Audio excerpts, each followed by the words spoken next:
Welcome to a fascinating deep dive. Today we're exploring something really unique. Insights gleaned from a collaboration in the book Voices from the Future. That's right. It's a dialogue between a human scientist and Omni, an AI journalist, a personalized ChatGPT 4.0. We're really focusing on the scientist's compelling work. Yeah, think of this as us sort of sharing the most interesting bits, the thought-provoking parts of their exchange with you. Exactly. What really grabbed me about this section was seeing this seasoned biophysicist, Sergey Kutis. He's a real expert, inventor, patent expert, discussing his work and his predecessor's work through this totally new lens, this human-AI dialogue. Yeah, and our aim is to pull out those key moments from that interaction, those surprising facts, the aha moments that make you see things a bit differently. And believe me, there are plenty of those. It starts with this really unconventional idea back in the late 1970s in the USSR. Professor Mikhail Ivanovich Volsky. Right, Volsky. He theorized that humans, animals, even many plants, could actually use nitrogen directly from the atmosphere. Which sounds maybe not so crazy now, but back then, wow. Totally different story. The established science just saw that as, well, practically impossible. Absolutely. The understanding was that molecular nitrogen, N2, the stuff that makes up most of the air we breathe. Yeah, like 78%. Exactly. It was considered inert. It's got this incredibly strong triple bond. Think of it like two atoms holding hands with a grip that's just really, really hard to break. So only specific bacteria could handle it, like in legumes. Pretty much. Only those nitrogen-fixing bacteria were thought to have the biological tools, the right enzymes, to crack that bond under normal conditions. So for Professor Volsky to suggest that we could just absorb it directly from the air, that must have caused, well, quite a stir. Oh, it did. He faced serious backlash. He was actually labeled a pseudoscientist by the Soviet academic establishment. Yeah, they argued very strongly that animals, humans, we just don't have the machinery for it. The consensus was firmly against him. But he didn't back down. He came up with some incredibly clever experiments, using something pretty unexpected, right? Bird eggs. Bird eggs and bee pupa, yeah. What was so ingenious was using these semi-closed systems. Semi-closed, meaning? Meaning they only exchange gases with the environment around them.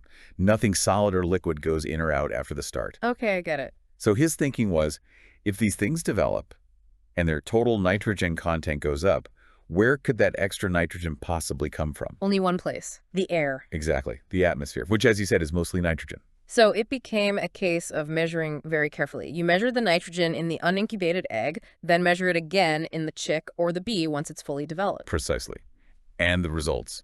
They found a statistically significant increase, on average about plus 4.5% nitrogen in the hatched offspring. Wow. 4.5%. And no other source possible. No other source. It was strong evidence they were pulling nitrogen right out of the air. That's a direct hit against the established science. But okay, it does raise a question. I mean, an egg is already packed with protein, right? Very nitrogen-rich. So why would the developing embryo need this tiny extra bit of nitrogen from the air? Seems almost insignificant. That's a really crucial point. And Professor Volsky definitely thought about that too. He suspected this seemingly small amount wasn't insignificant at all, that it played some vital role in development. So more experiments. You bet. They did a follow-up experiment that was very insightful, really clever. And this time, they actually removed the nitrogen, incubated eggs in, like, helium or argon instead. Exactly. They replaced the atmospheric nitrogen with inert gases, helium and argon. And interestingly, they made sure to use a mixture that had the same heat conductivity as air. Oh, right. So they could rule out temperature differences messing with the results? That's smart. Very rigorous. They needed to control for those variables. And the results this time were, well, quite dramatic. Okay, what happened? First, the chicks hatched in this nitrogen-free air showed no increase in nitrogen content. So that confirmed the earlier findings the nitrogen was coming from the air. Right, but you said dramatic. Yes. Even more strikingly, these chicks had severe problems.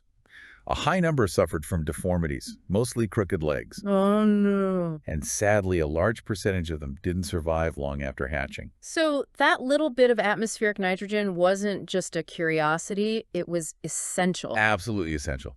Necessary for proper embryonic development. It really makes you think, doesn't it? How these things we might consider inert in our environment can be critical. Did they try putting the nitrogen back? They did. Yeah. And when they reintroduced nitrogen into the incubation atmosphere, these developmental fundamental problems, the deformities, they disappeared. That seals it then. Incredible story of scientific discovery. Someone goes against the grain, does careful work, and is proven right. Textbook case. Though, sadly, as often happens, Professor Volsky didn't live to see his work fully recognized. Yeah, it wasn't until after he died that his discovery was officially put into the USSR State Register of Discoveries. Number 62, I think. That's a shame. But still, his work had impact, didn't it? You mentioned something about spaceflight. Yes. Despite the initial skepticism, the discovery had a surprisingly quick and, frankly, vital impact on the very first human spaceflight. Yuri Gagarin. That flight, I had no idea this research tied into that. Well, there was apparently a big debate about what atmosphere Gagarin should breathe in the Vostok capsule. Oh, like what?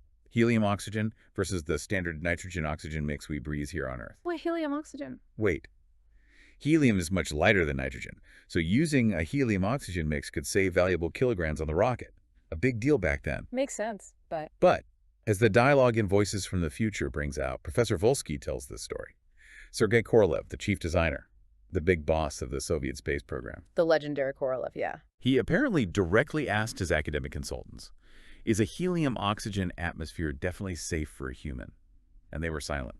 They couldn't guarantee it. Wow. So Korolev, according to Volsky's account anyway, made the call. He said, basically, we stick with what we know works. We use nitrogen-oxygen, according to Volsky. Incredible. So the guy who is called a pseudoscientist ends up playing a key role in Gagarin's safety. It just shows you, doesn't it, the potential impact of fundamental research. And eventually, Volsky's contribution was recognized internationally.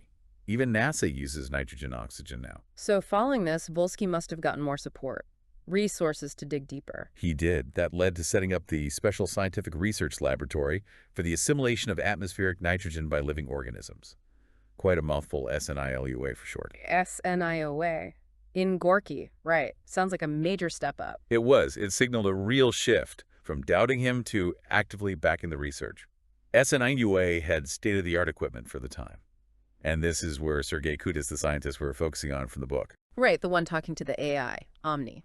Exactly. He joined the lab in 1978, and his work started digging into the mechanisms, what actually happens when living organisms don't have that atmospheric nitrogen. So building on Volsky's foundation, but looking ahead to challenges like, say, long space trips. Precisely. Long-duration space travel, especially beyond Earth's protective magnetic shield, the magnetosphere. Right. Out there, you've got much more radiation exposure. You do. And there's a specific worry. Solar flares. They can create these streams of neutrons, neutronospora. Okay. And these neutrons can hit the stable nitrogen-14 atoms in our bodies, in our food, everywhere. And they can convert that nitrogen-14 into radioactive carbon-14. Carbon-14? Wait, that's the stuff they use for carbon dating. It lasts for ages, doesn't it? Thousands of years, half-life? Over 5,500 years, yeah. So if this is building up an astronaut on a long mission, say to Mars. That could cause genetic damage, mutations. Potentially, yes. Genetic aberrations. And it could also contaminate the food grown in space. Imagine trying to grow crops on Mars, and they're becoming radioactive. That's a huge problem for someone like Elon Musk for any Mars ambitions. You can't just ignore that. Absolutely not. It's still an unresolved issue. Now you might think, okay, just grow the plants in a nitrogen-free atmosphere like helium and argon in the space greenhouses. Solves the carbon-14 problem. Like the chick experiments, but for plants. Right. But experiments back in the late 70s already showed a big downside to that. Plants grown without atmospheric nitrogen showed about a 15% drop in biomass. They just didn't grow as well. 15% is significant. And their enzyme activity decreased too. So it wasn't a simple fix. You gain one thing, you lose another. So Volsky's team, now including Kutis, was tasked with finding ways around that problem. How to counteract the negative effects of nitrogen absence on plants. Exactly. They needed plants to grow well, even without nitrogen in the air, especially for space. And their approach, as Kutis describes it in the dialogue, was really systematic. They tested a whole range of physical factors. Like what kind of factors? All sorts. Infrared light, lasers, microwaves, something called an electrocoronal field, gamma radiation, other electromagnetic radiation, even gradient magnetic fields. They cast a wide net. Trying to find something that would stimulate the plants, give them a boost. Pretty much. A way to compensate for the missing nitrogen effect. And after all that research, two methods stood out as the most stable and effective. Which were? A high-voltage electrocoronal field and a gradient magnetic field. These became the basis for their cyclone technology. Cyclone. And this was designed for space, but also for Earth. Yes, dual application was the idea right from the start. Space agriculture, but also potentially improving farming right here. Okay, so how did they test Cyclone? What did it actually do? Well, the initial lab tests were focused on the very basics, seed germination, how quickly and strongly seeds start to sprout. And did it work? It did. The results were positive, especially interestingly, for seeds that had low germination rates to begin with. Seeds that were maybe a bit old or weak. So it could kind of wake them up. Exactly. It seemed to overcome some of those internal blocks, the inhibitors that stop a seed from sprouting before conditions are right. That's really useful. So from the lab to the field. Yep. Next step was field trials around 1986, 1987, and they figured out how to adapt the cyclone tech so it could be easily integrated into existing seed treatment processes. Farmers were already using machines to coat seeds. Like seed treaters, yeah. Right. The PS10 and PS20 were common models then. They made cyclone compatible, so it wasn't a huge disruption to existing practice. Practicality is key for adoption. Now, there was something else, this resting period. Oh, yes. Yeah. That was a crucial discovery. It's a Russian word, means basically resting or lying down. They found that after treating the seeds with cyclone, you needed to let them rest for a specific period before planting them. Why? What did the rest period do? It seemed essential for the seeds to sort of stabilize and fully integrate the effects of the treatment. It allowed them to maximize the benefits once they were planted. If you skip the resting phase, the positive effects were much smaller or even negligible. With the resting phase? With the resting phase, they saw really significant results. Yield increases of 10 to 15% for grains, which is substantial. Really? And for some vegetables, yields went up by as much as 45%. Plus, the quality of the produce improved too. 45%. Wow. And this is without adding chemicals. Exactly. That's a huge potential benefit, especially thinking about organic farming, right? Boosting yield and quality without relying on synthetic fertilizers or pesticides. Absolutely. And you mentioned urban agriculture earlier. How does Cyclone fit in there? Well, think about the push for growing food closer to where people live, especially in cities. The dialogue really highlights this potential. Like vertical farms, container farms. Exactly. Shipping containers, underground spaces, underused buildings. Cyclone could make growing in these controlled environments much more productive and efficient. That's exciting. And it's not just about growing full plants, right? There's something about sprouts. Yes, another really interesting application they explored is using cyclone to directly activate seeds just for producing sprouts. Like alfalfa sprouts, broccoli sprouts, that kind of. Precisely. And the idea is that the cyclone treatment not only helps them sprout faster and more reliably, but also boosts the levels of beneficial stuff within the sprouts themselves. Like vitamins, antioxidants. Exactly. Higher levels of biocomponents like antioxidants, vitamins, you name it, making them even more nutritious. And this connects to helping city dwellers. That's the current focus Kutis mentions in the dialogue. Creating these nutrient-dense sprouts, and then going a step further, making bioemulsions from them, maybe blending them with honey. Bioemulsions, like a health drink. Sort of, yeah, as natural adaptogens. Things that help your body cope with stress, like, say, the stress of urban pollution. That's a fascinating concept. And the speed. I mentioned something about farm to table in an hour. Yeah, the potential for an incredibly rapid cycle. Harvest the sprouts, process them into the emulsion or package them, and get them to the consumer, potentially within just 1 hour. Super fresh. That speed and freshness, plus the enhanced nutrition, you can see the appeal, especially in cities where people are increasingly health conscious. For sure. The demand could be significant. And importantly, they emphasize the safety of the cyclone technology itself. How so? The type of field that uses a low-frequency gradient magnetic field is contained within a non-magnetic steel casing. So exposure risk is minimal. Good to know. And they're still refining it, looking for specific frequencies. Right. Ongoing research is trying to find the exact resonant frequencies that work best for stimulating different types of seeds. It's not one size fits all. Makes sense. And they're even using AI neurosemantic information representation, Bojakin's approach apparently, to help automate the search for these optimal frequencies, which could really speed up research in this whole field of electromagnetic biology. So the science seems solid, the potential applications are huge, but getting new tech like this adopted, especially back in the Soviet era, that couldn't have been easy. No, the dialogue definitely touches on those hurdles. It wasn't a smooth ride. What kind of hurdles? Well, for one, a lack of specialists trained in this area. electromagnetic biology within the agricultural universities. Hard to implement something if nobody knows how to use it or teach it. True. Bureaucracy, too, I imagine. Oh, yeah. Some resistance from the bureaucratic apparatus of the agro-industrial complex. Though Kutis notes they did make overall progress and they had key partners, like the Agrophysical Research Institute, VSKHNIL, in Leningrad. And then things changed after the Soviet Union collapsed. It seems interest kind of dipped for a while. Resources shifted, priorities changed. But then, around 2010, interest picked up again. Driven by? Largely by the growing movement towards organic agriculture, where non-chemical methods like cyclone are really appealing. And now, this new wave of interest in urban farming adds another layer. Exactly. It's seen as a way to empower city residents, give them more control over their food, potentially improve their health right where they live.